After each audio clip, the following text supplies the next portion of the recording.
लोग वृंदावन आए तो आप लोग जरूर तटिया स्थान जाइए, तटिया आश्रम, जहां की रज को आप अपने नासिका के पास लाकर उसकी सुगंध लेंगे तो आपको इत्र की खुशबू आएगी।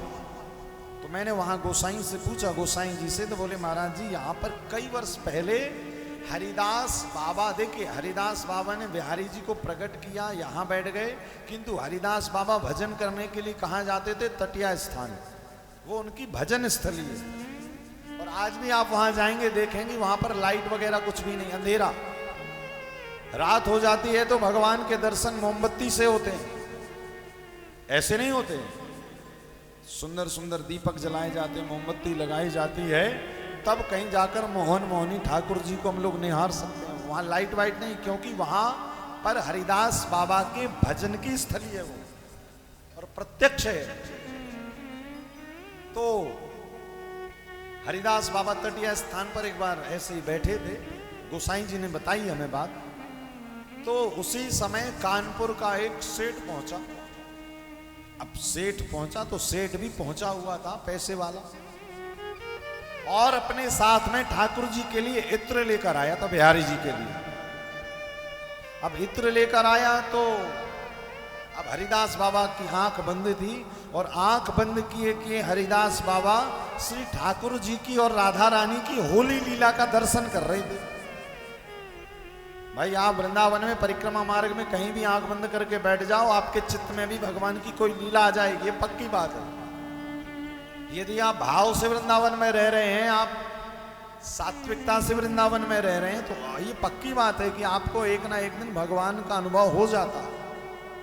अच्छा, यहाँ के अणु परमाणु ऐसे हैं कि यहाँ पर ज्यादा प्रयास नहीं करना पड़ता, प्रयास कम करो, भगवान के पास ज्यादा पहुंच जाते हैं।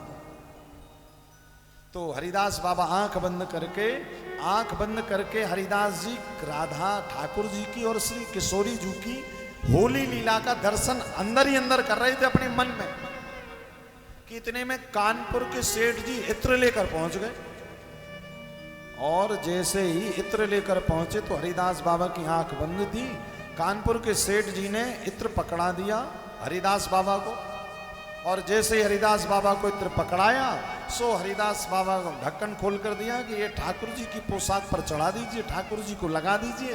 तो हरिदास बाबा ने उसी तटिया स्थान की रज पर वो इत्र की शीशी खोलकर डाल दी। कानपुर का सेठ था, पहुंचा हुआ, महंगा वाला इत्र था। उसने कहा बताओ, मैं इतनी मेहनत से इत्र लेकर आया, इतनी दूर से इतना महंगा वाला, और इन्होंने यहां डाल दिया। अब सेठ को क्या पता वृंदावन के ब्रज की रज की महिमा। उसने कहा मैंने ठाकुर जी की पोशाक पर चढ़ाने के लिए लाया, बिहारी जी के लिए लाया, और इन्होंने यहां डाल दिया। तो वो नाराज हो गया और सोचने लगा जब हरिदास बाबा समाधि से उठेंगे, ध्यान से उठेंगे, तो मैं उनसे पूछूंगा जरूर कि आपने ऐसा किया तो किया क्यों। हरिदास बाबा का जब ध्यान टूटा, समाधि टूटी, तो सेठ ने हरिदास बाबा से कहा, बोले प्रभु क्या मेरी सेवा में कोई धृष्टता बन गई, कोई कमी रह गई? मैं इतनी दूर से इतना महंगा कीमती इत्र लेकर आया और आपने यहां डाल दिया। तो हरिदास बाबा कुछ नहीं बोले, मौन रहे। ले गए उस भक्त को, कहां पे? बिहारी जी के। कहा चल बिहारी जी के दर्शन करने। लेकिन वो सेठ तो यही पूछता रहा, प्रभु मेरे इत्र की आखिर ऐसा क्यों किया आपने, रज में क्यों डाल दिया? मैं कितने भाव से बिहारी जी के लिए लाया था। हरिदास जी ने अभी तू चल तो दर्शन तो कर। जब लेकर गए बिहारी जी के मंदिर दर्शन कराने के लिए, तो जो इत्र हरिदास जी ने तटिया स्थान की रज पर डाला था, वही इत्र की खुशबू श्री बांके बिहारी लाल की पोशाक से आ रही थी। ये देखकर वो कानपुर का जो सेठ था महाराज अवाक रह गया, उसकी आंखों से आंसू बहने लगे। प्रभु मेरे से कोई भूल हो गई शायद। किंतु भक्त ने उस बाबा से, हरिदास बाबा जी से ये राज पूछना चाहा कि आखिर ये चमत्कार हुआ तो हुआ कैसे। तब हरिदास बाबा ले गए उसे तटिया स्थान, कहा बैठ। और जब वहां पे गया तो उस रज से भी खुशबू आ रही थी, क्योंकि वहां पर तो इत्र डाला था। तो कहा जब तू इत्र लेकर आया था तो उसी समय मेरी समाधि में, मेरे भाव में लीला चल रही थी। कौन सी? ठाकुर जी की होली लीला। और जब तू इत्र लेकर आया, सो उसी समय संयोग से मेरी भाव समाधि में राधा रानी की पिचकारी में रंग कम पड़ गया और तू इत्र लेकर आया। मैंने वही इत्र की शीशी श्री किशोरी जी की पिचकारी में भर दी और जैसे ही राधा रानी ने पिचकारी से रंग मारा तो बिहारी जी की पोशाक में तेरा वो इत्र बह गया। इसी कारण वो इत्र की खुशबू ठाकुर जी की पोशाक में आ गई। ये है हमारे ब्रज का भाव, ये है वृंदावन का भाव। याई के कारण ब्रजवासियों ने कही, भैया या वृंदावन की लीला नाय जानो गुड़ को ढीला, या में ऋषि मुनि गए हार जपे जा राधे राधे।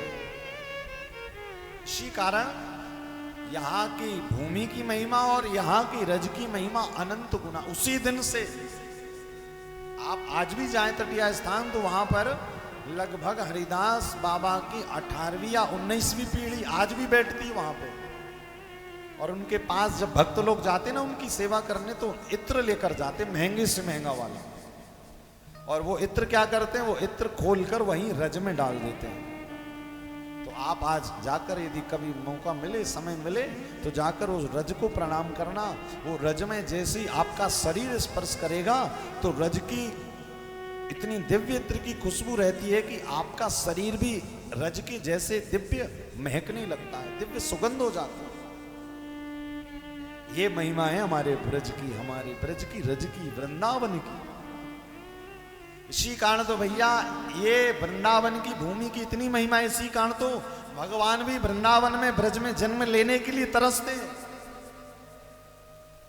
ठाकुर जी से एक बार राधा रानी ने कहा, लाला जन्म तुम्हें कहाँ लेना है? बोले किशोरी जी हमें